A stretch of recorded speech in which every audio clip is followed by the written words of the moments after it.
Demand analysis. अब देखिए demand analysis किसे कहेंगे, चलिए टॉपिक डालिएगा डिमांड, टॉपिक लिखेगा डिमांड। मांग कहते किसको है, फटाफट टॉपिक डालिए डिमांड। हो गया। अब सुनना, डिमांड मतलब होता है, सबके सब सुनो, टॉपिक लिखा गया डिमांड का। देखिए डिमांड का मतलब सिंपल होता है किसी भी वस्तु के उपयोग के लिए मार्केट से खरीदाना या खरीदने की इच्छा रखना, इसको हम लोग क्या बोलते हैं, डिमांड। डिमांड के सिंपल मतलब होता है कि किसी भी वस्तु को, जैसे कपड़ा का मन है, लेकिन डिमांड के लिए कुछ कुछ फैक्टर को ध्यान में रखना होगा। अभी देखिए तुरंत हम फैक्टर 2 मिनट में लिखवाएंगे। डिमांड के लिए कुछ कुछ फैक्टर में को ध्यान में रखना होगा, जैसे प्राइस होना चाहिए, गिवन टाइम पीरियड होना चाहिए, अगला होता है आपका विलिंगनेस टू पे होना चाहिए। जैसे आपने विलिंगनेस टू पे मतलब पेमेंट करने की इच्छा भी होना चाहिए। कोई कोई व्यक्ति होता है जिसके पास रुपया पैसा बहुत रहता है, लेकिन उसका मन का है खर्च नहीं करेंगे, खर्च नहीं करेंगे, तो इच्छा भी होना चाहिए। तो इसका बोलते हैं, तीसरा होता है विलिंगनेस टू पे, समझ आ गया। चौथा आपका होता है एबिलिटी टू परचेज, आपका मन कह दिया कि BMW खरीदना है, आप पॉकेट में 5.5 रुपया है, तो खैला के लिखा जाएगा नहीं ना। ये BMW 1-2 करोड़ का खरीदना चाहते हैं, पॉकेट में कितना है 5.5 रुपया, उसमें भी 50 पैसा चलता ही नहीं है, तो खरीदा जाएगा BMW क्या। तो उसके लिए आपको एबिलिटी भी होना चाहिए, समझ आ गया। उसके पास, आपके पास क्या होना चाहिए, एबिलिटी टू परचेज होना चाहिए, समझ आ गया। उसके बाद लास्ट पॉइंट आपका क्या होता है, डिजायर टू परचेज। डिजायर मतलब आपका मन में भी, आपके पास सब चीज़ है, रुपया भी है, समझ आ गया, कैपेसिटी भी है कि हम पेमेंट कर देंगे, प्राइस भी दिया है, सब चीज़ ओके है, लेकिन अंदर से इच्छा ही नहीं है, अंदर से इच्छा ये नहीं कि खरीदेंगे, तो क्या डिमांड कभी हो पाएगा। तो डिमांड को हम बताएं कि ये सारा एलिमेंट को माइंड में रख कर देखा जाता है। तो डिमांड का मतलब होता है कि किसी particular price, particular given period of time पर किसी भी वस्तु को खरीदते हैं या खरीदने की इच्छा रखते हैं, समझ आ गया। तो इसको हम लोग क्या बोलते हैं, डिमांड। डिमांड का मतलब सबको समझ, इसके लिए हम बताए थे कि प्राइस होना चाहिए, गिवन टाइम होना चाहिए, विलिंगनेस टू स्पेंड होना चाहिए, विलिंगनेस टू स्पेंड मतलब खर्च करने की इच्छा होना चाहिए, विलिंगनेस टू परचेज भी होना चाहिए, खर्च आपको खरीदने की इच्छा होना चाहिए, और पांचवा होता है आपका एबिलिटी टू पे, पेमेंट का क्षमता भी होना चाहिए, कितना रुपये हम पेमेंट कर पाएंगे। तो ये सब आपका डिमांड होता है। डिमांड में किसी को कोई दिक्कत नहीं ना, चलिए फटाफट लिखना स्टार्ट कीजिए डिमांड।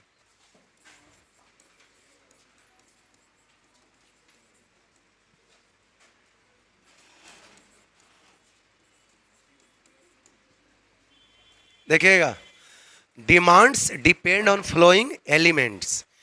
डिमांड के लिए कुछ कुछ एलिमेंट है, उस पर क्या कहता है, डिमांड डिपेंड करता है। पहला क्या होता है आपका,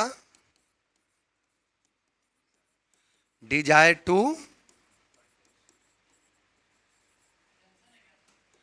मान लेते हैं कि आपके घर के सामने कितनों भी सस्ता सामान दे रहा है, 100 रुपये के सामान को 10 रुपया में दे रहा है, 100 रुपये के सामान को कितने में दे रहा है, 100 रुपये के सामान को 10 रुपया में दे रहा है, लेकिन आपको अंदर से इच्छा ही नहीं है, तो क्या उसको खरीद लेंगे, नहीं ना। तो डिमांड के लिए सबसे पहले क्या होना चाहिए, इच्छा होना चाहिए, डिजायर होना चाहिए, तब तो सोचेंगे समझेंगे खरीदेंगे ना। उसके बाद क्या होना चाहिए, ability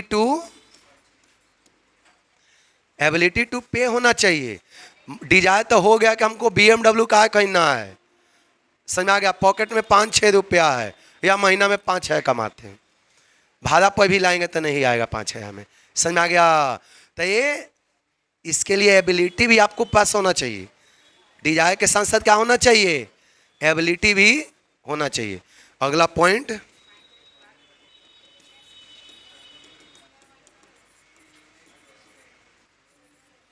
विनिंगनेस to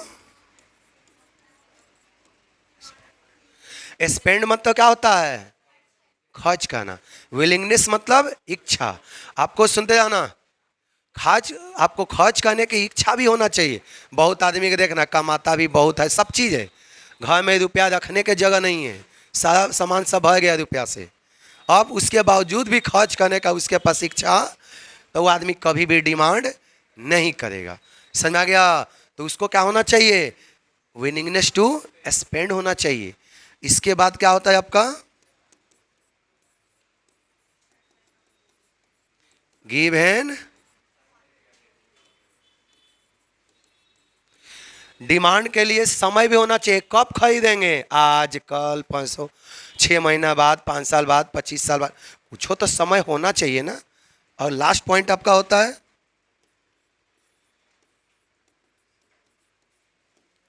give an price. क्या होना चाहिए? वस्तु का कुछ कीमत भी होना चाहिए। तो डिमांड जो होता है अपना, इसी फैक्टर पर क्या करता है आपका? डिपेंड करता है। या इसी को बोलते हैं फैक्टर्स अफेक्टिंग डिमांड। इसी को बोलते हैं डिटर्मिनेंट्स ऑफ डिमांड और फैक्टर अफेक्टिंग डिमांड। कौन कौन ऐसा फैक्टर है जो कि डिमांड को भी क्या करता है? आपको अफेक्ट करता है। डिटर्मिनेंट्स ऑफ डिमांड, और दूसरा क्या होता है? इसी को क्या बोलते हैं? Factors affecting demand. कौन कौन ऐसा फैक्टर है जो कि डिमांड को क्या करता है? आपको अफेक्ट करता है। चलिए, पहला आपका दिया है आपका प्राइस ऑफ गुड्स। चलिए, सबसे पहले लिख लीजिएगा, ध्यान सुनना। डिमांड को आपका कौन अफेक्ट करता है? Price of goods. यदि आप जानते हैं ना कि कोई भी कंज्यूमर प्राइस से डायरेक्ट कनेक्टेड होता है। प्राइस से क्या होता है? डायरेक्ट कनेक्टेड होता है। यदि प्राइस किसी भी गुड्स का ज़्यादा हो जाता है, अनावश्यक बढ़ जाता है, तो ऑटोमेटिकली उसका डिमांड डाउन हो जाता है, कम हो जाता है। लेकिन यदि प्राइस घट जाता है तो उसका अचानक जिसको मन नहीं करे ना, वो भी क्या करता है? खरीदना, बोलता है कि चलो टेस्ट कर लेते हैं, थोड़ा प्राइस घट गया है।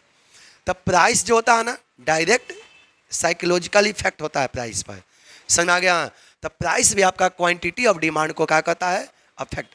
अभी देखिए, हम आगे तुरंत 2 मिनट आगे बताएंगे law of demand. Law of demand क्या बताएंगे? कि there are inverse relation between price and demand. बताएंगे कि यदि किसी भी गुड्स का प्राइस बढ़ता है तो उसका डिमांड क्या होगा? घटेगा। यदि उसका प्राइस घटता है तो उस गुड्स का डिमांड क्या होगा? बढ़ेगा।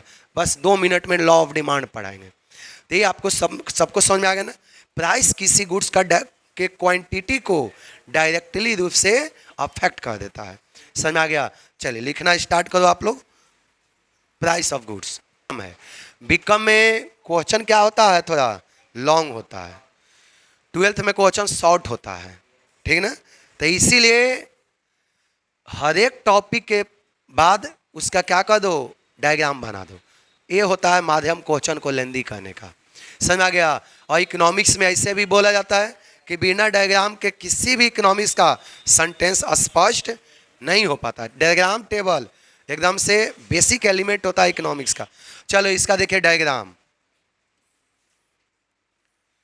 इसमें 2 एक्सिस है, एक्स एक्सिस, और दूसरा क्या होता है?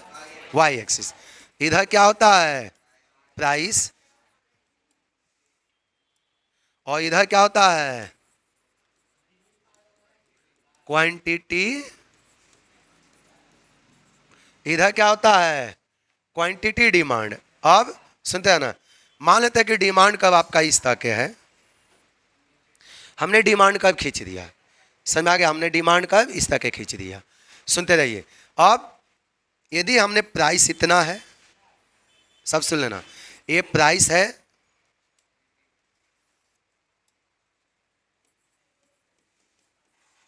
प्राइस है, तो ये आपका क्या है? क्वांटिटी डिमांड है। अब देखा करो, यदि जैसे हम प्राइस को घटाएंगे, देखो जैसे हमने प्राइस को घटा दिया, नीचे किया, ये आपका P1 हो गया। जैसे हमने प्राइस को घटा दिया तो देखो डिमांड आपका क्या हो गया? बढ़ गया। जैसे हमने प्राइस को घटा दिया तो डिमांड क्या हो गया? आपको बढ़ गया। ए बी हो गया। ये सबको समझ में आ गया? देखिए, जैसे हम प्राइस को घटा दिए तो डिमांड क्या हो गया? बढ़ गया। यदि मान लेते हैं कि हम प्राइस को बढ़ा देते हैं, देखिए प्राइस को हमने क्या किया? बढ़ा दिया, ये P2 हो गया, सी नंबर। तो देखो जैसे प्राइस को बढ़ा दिए तो देखो डिमांड आपका क्या हो गया, देखा करो डिमांड आपका घट गया, डिमांड क्या हो गया, घट गया, खुद ही कहते डिमांड क्या हो गया, घट गया। चलिए उतार लीजिए डायग्राम।